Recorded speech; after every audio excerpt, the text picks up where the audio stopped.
morning, we're pleased to welcome Reverend Christine Robinson, who is minister of the First Unitarian Church of Albuquerque for nearly 30 years. And for the last several years, she served as an important resource for many congregations, as she does for us this morning. She's also a writer, an activist, a musician, a grandmother, and more. Reverend Robinson.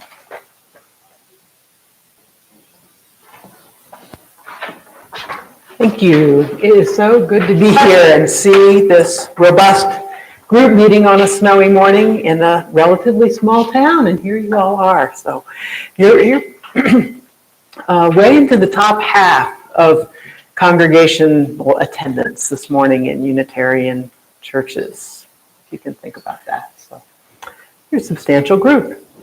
Good to be here with you. We come from all the places of our separate lives to this hour, from love and grief, hope and worry, solitude and activity, to seek renewal, to find celebration. Lifting a cloud of daily concerns, pleasures, and pains, we pause to give thanks, to feel wonder, and to experience the privilege of living. We have been apart. Let us come together and symbolize our community by joining our voices in the lighting of our chalice. Please stand. Join with me the words in your order of service. We light our flaming chalice to illumine the world we seek. In the search for truth, may we be just. In the search for justice, may we be loving. And in loving, may we find peace. And please remain standing and join in hymn number 128.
Please be seated.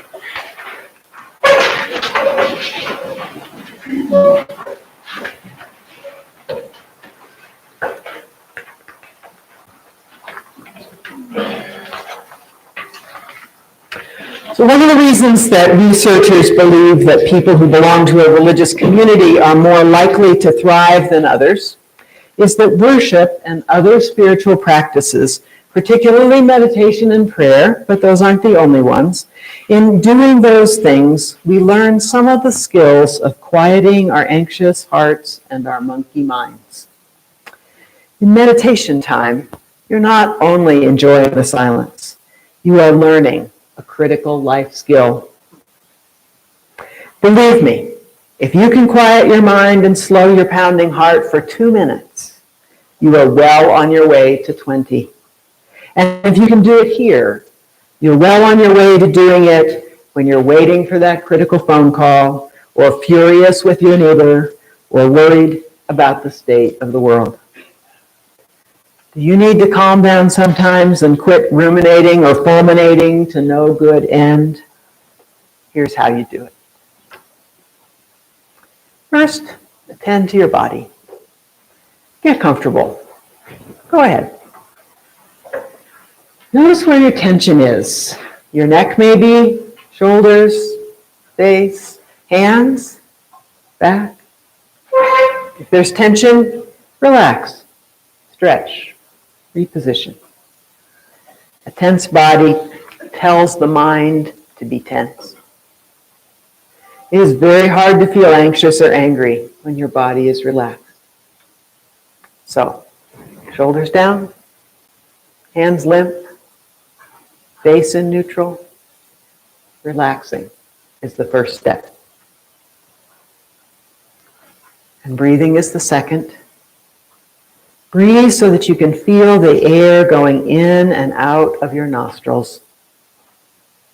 Breathe so it's your belly that moves, not your chest. In and out. In and out. There are sensory cells at the end of all those little hairs in your nose that work directly on the calming centers of the brain. Give them a chance to wave around a little.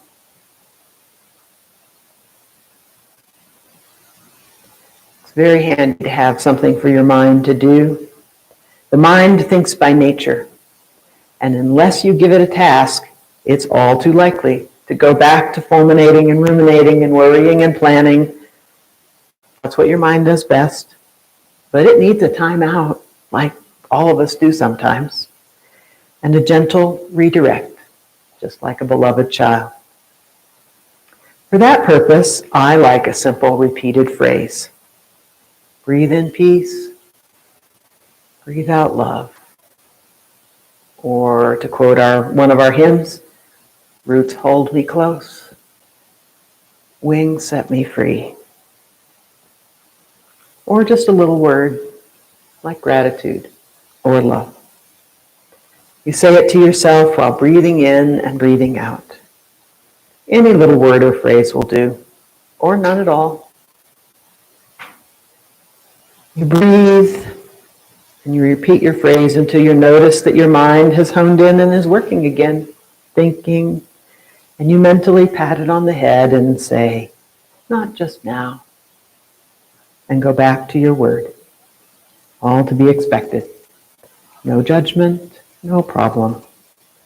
Just tell yourself that thinking can wait and return to your breathing. In peace, out love. Oops, thinking again. Not now.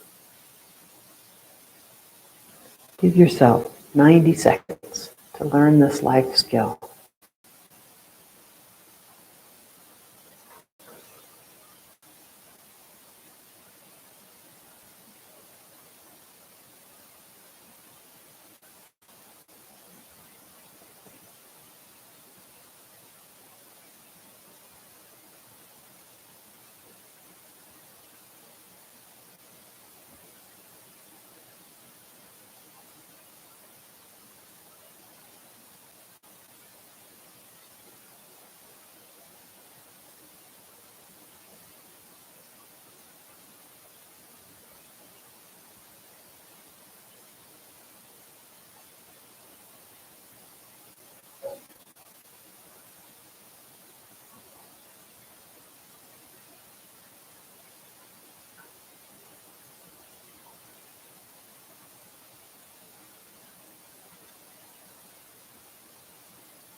We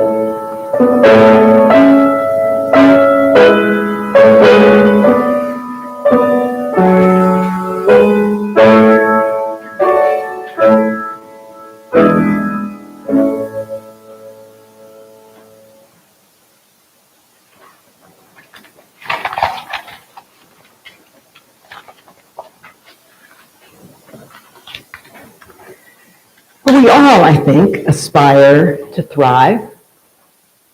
And that's a word that comes to us from the plant world and means at its base, growing. A plant that is thriving is a plant that is growing. Applied to human beings over the age of infancy, however, it means a lot more than that. Thriving is a big umbrella of a human condition, and it's different for different people. It takes some combination of factors: health, happiness, succeeding, connecting, learning, self-esteem, feeling effective, having meaning and purpose, feeling love and giving love. You don't need all those things to thrive, not by any means. You only need some of them. It's possible to thrive even when you're not healthy, when life is not totally satisfying to us, when stress levels are high. Thriving doesn't look like what we think it looks like.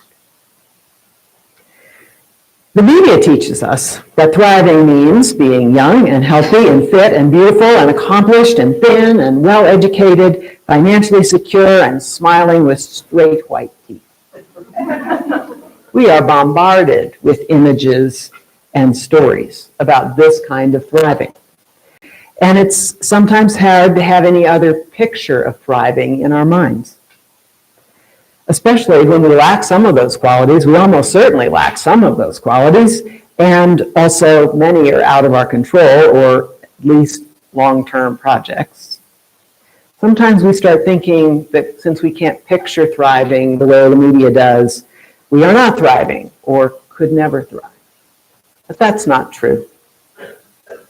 Thriving is a big umbrella. Some poor people thrive. Some kids with adverse childhood experiences thrive anyway. It's possible to thrive without a college education. It's possible to thrive while incarcerated, although much harder than it should be. It's possible to thrive with good health, with major disabilities, or while terminally ill. I myself learned about the big umbrella of thriving from my friend Peg. Peg and I shared a music stand for 4 years as oboe majors at the Baldwin Wallace Conservatory of Music. Last stand, which those of you who study music will know, means that we were the 2 lowest performing oboists in our program. We became friends, and we stayed friends through the many phases of our lives until her death 2 years ago. My low performing in college had to do with insufficient musical talent.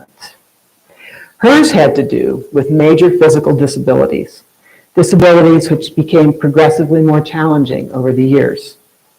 When she graduated from college, she graduated into an electric wheelchair. When she left her parents' home for a graduate program, she hired her first full-time caregiver. At 40, she became dependent on a ventilator.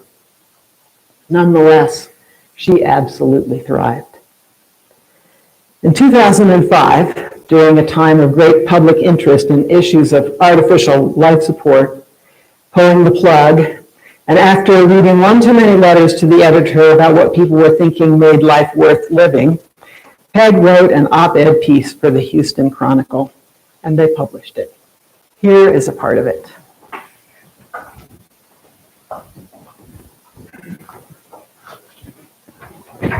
She wrote, "As I type these words, a ventilator gently pushes air into my lungs. I sit comfortably in my motorized wheelchair while a removable sling suspends my arm over the keyboard.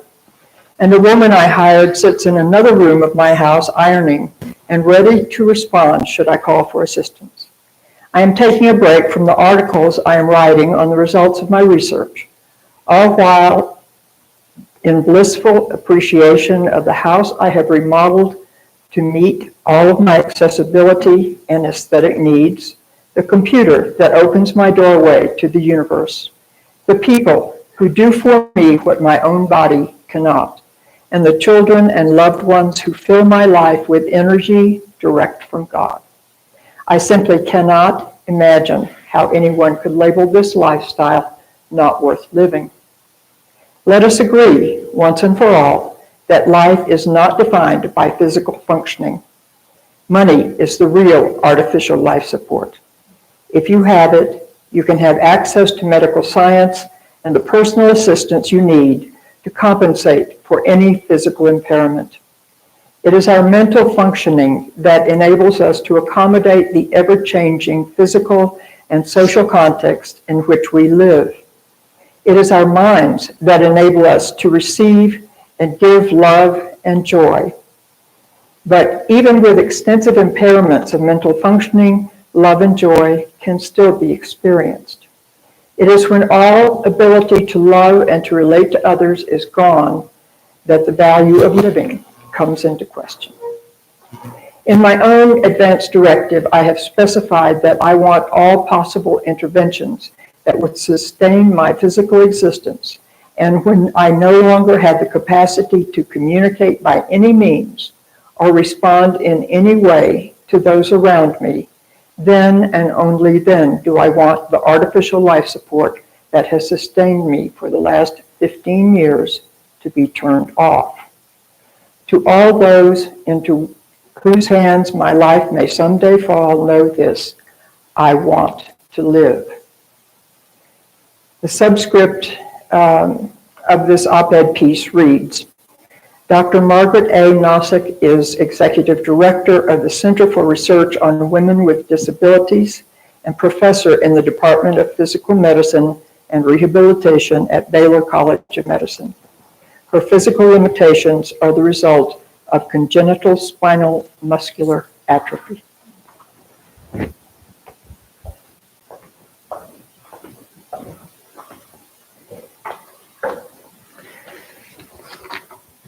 I miss her.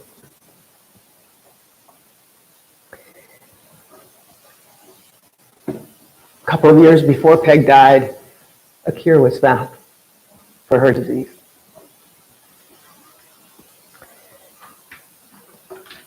You can Google how to thrive, and you can get 1,000 links to articles and blogs and YouTubes, and they will tell you to eat well and to sleep enough and to get your exercise and to cultivate relationships, nurture your self-esteem, keep good boundaries, even go to church, which many studies show has considerable statistical correlation to thriving.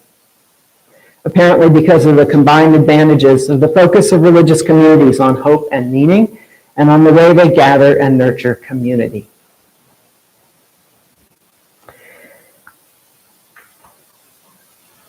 Much of what you will find on the internet is good advice, especially that go to church part.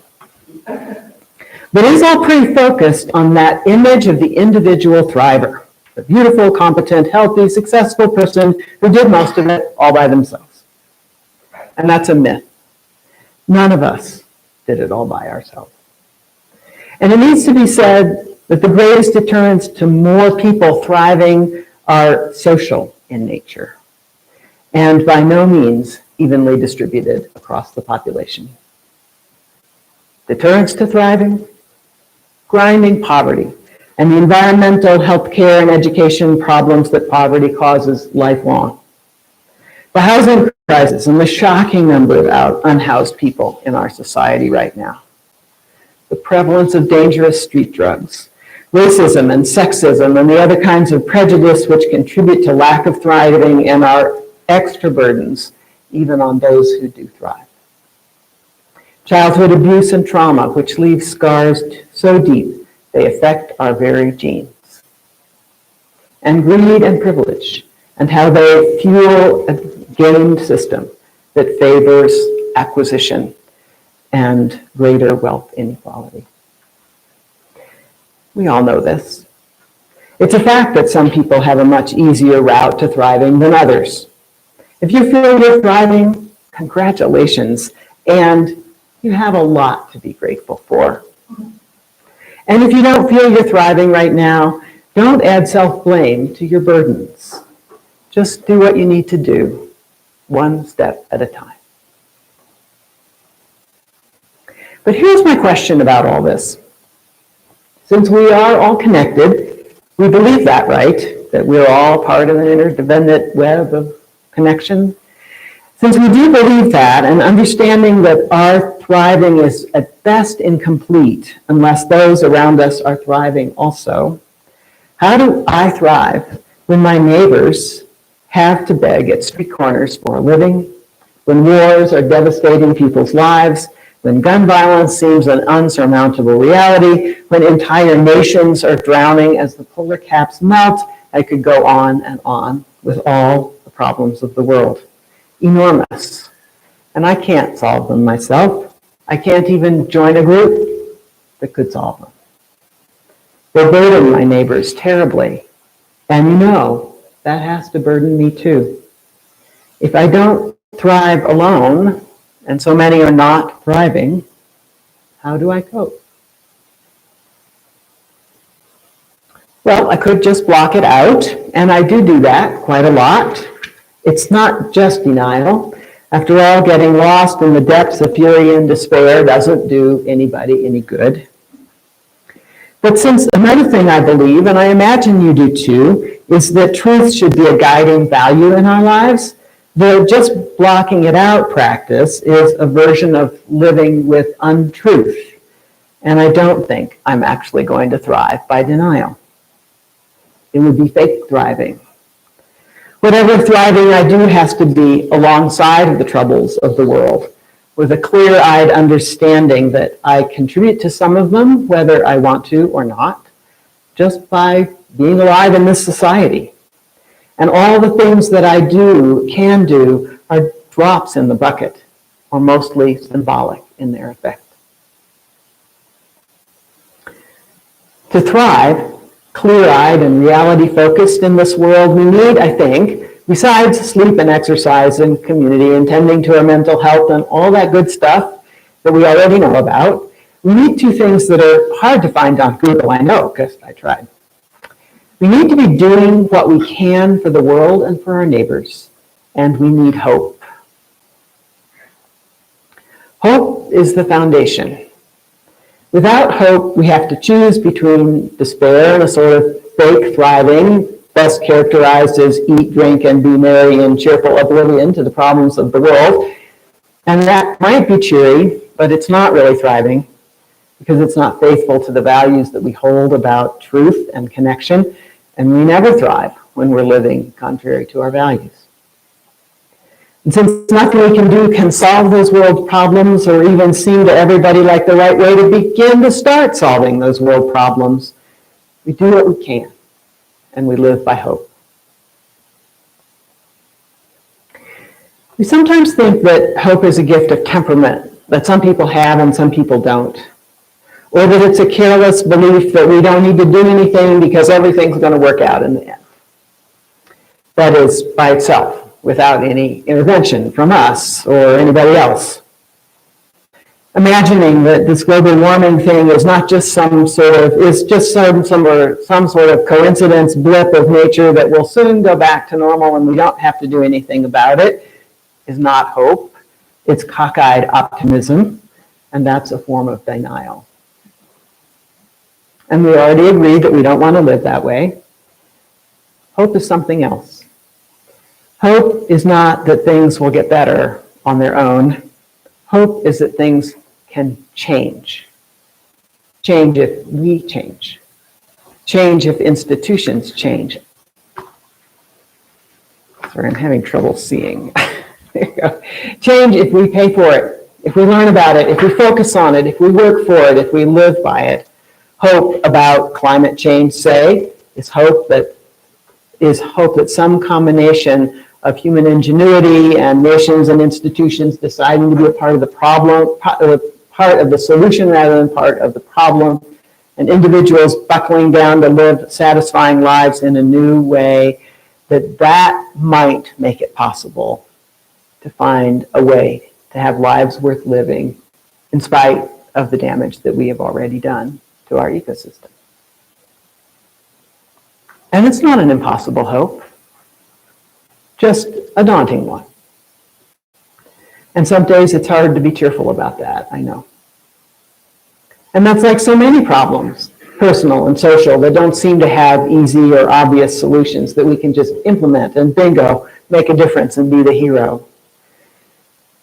But the fact that we can't be the heroes shouldn't stop us from doing what we can. We continue to drop our own small daily efforts into the buckets of change. We show up at marches, we give to good causes, we write our letters, and we find ways to live into the values that we think will make the world a better place. We take actual actions. And the thing that happens when we do that is that we live into our hope and we start feeling our hope. Eventually, the bucket tips into a dawning new world, or a different world, but a world still in which people can still thrive. Or it doesn't. Or it doesn't yet. To stay hopeful, we have to remember that we don't know everything. We don't even know everything about now, much less do we know everything about the future. And what we don't know is, of course, where our hope can lie, where the unknown future can produce something wildly unexpected, like a cure for spinal muscular atrophy. It often has, really. People have brought about astounding change in our world and in our societies. The end of the institution of slavery, for instance, a particularly evil economic system. And we all know how incredibly tenuous and tenacious economic systems are. How women have moved closer almost everywhere to enjoying the freedoms that men take for granted after thousands of years of oppression. Closer to our time, how the gay rights movement came out of the AIDS crisis. How many environmental crises we've already solved. You know, our national rivers almost always run clean now. They didn't when we were kids. They almost all ran so dirty that if you fell into one, you went to the emergency room. Remember that?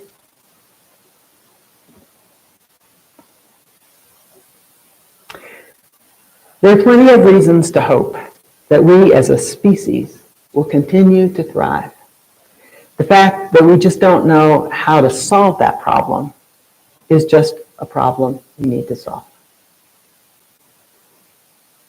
To be hopeless is to lose sight of the power of goodness and the impulse to survive and grow, which is a part of every cell in our living bodies. It is to hang out on the conceit that we know everything, and we know it's hopeless. It's also to have a small definition of that word, thrive.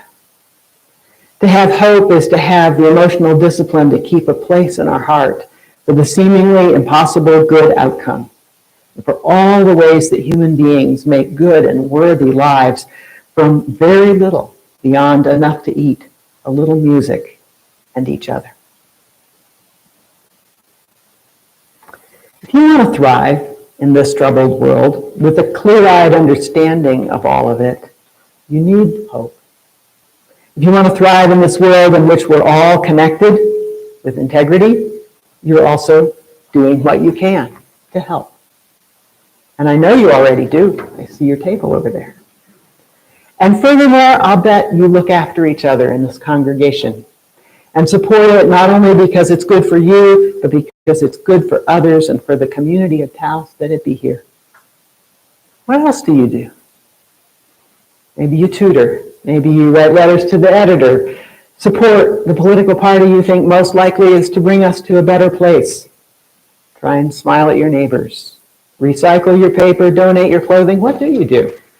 What drops do you make in the bucket of future goodness? Who can tell me something you do? Somebody plays the piano for others, which many of us who can play the piano would not do. What else?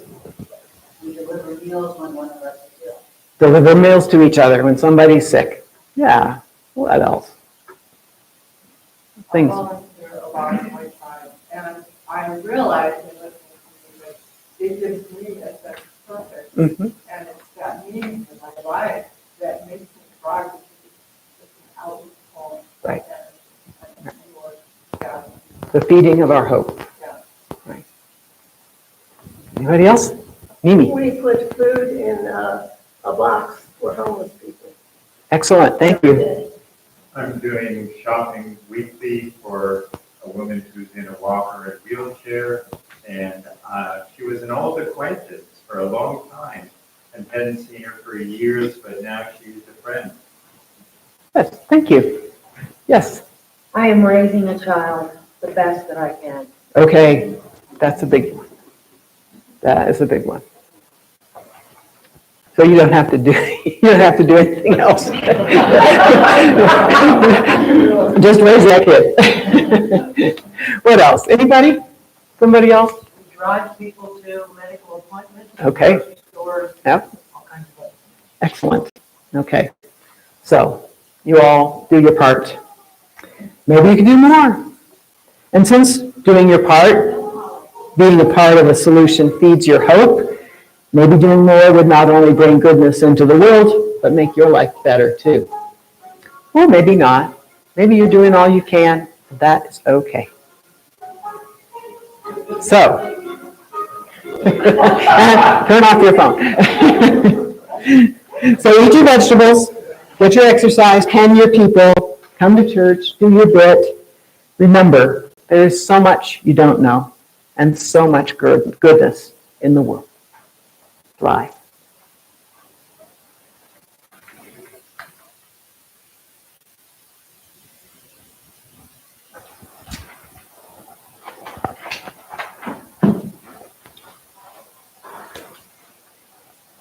At each service, we're invited to recommit to this congregation by fulfilling our pledges and making additional donations.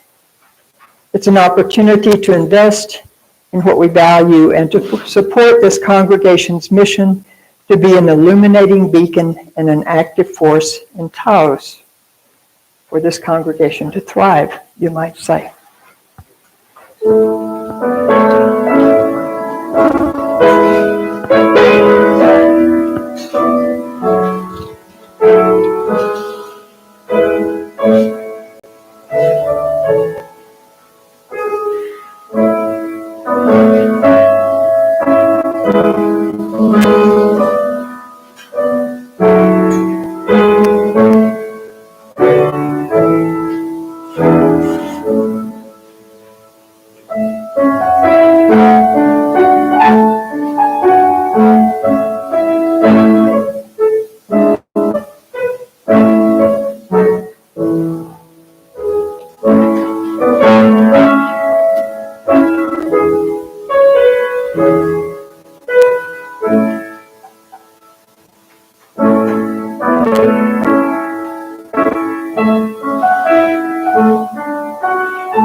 Together, these resources will do greater good for our congregation and community than they could have done alone. Thank you.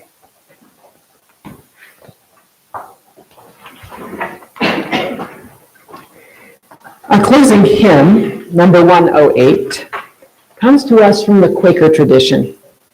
It refers to a dark time and place in our nation's history when Quakers were hunted down and imprisoned because they were Quakers. It speaks to thriving in the face of darkness, tyranny, and prisons, then and now. Let's sing it together. Please sing.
Endings are also beginnings.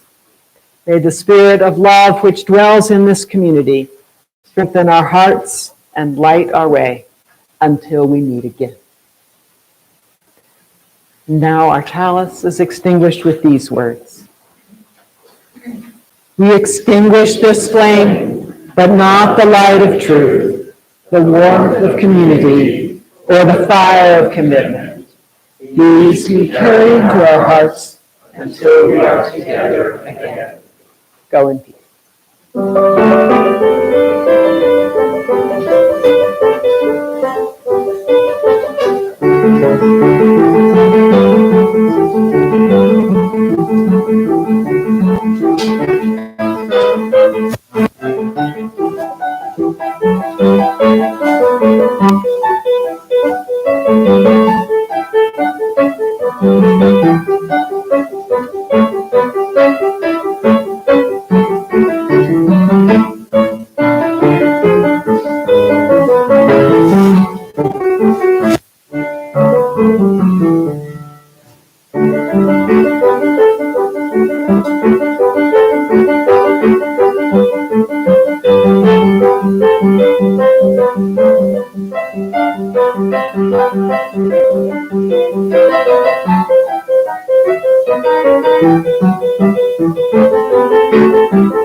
Please join us for coffee in the other room.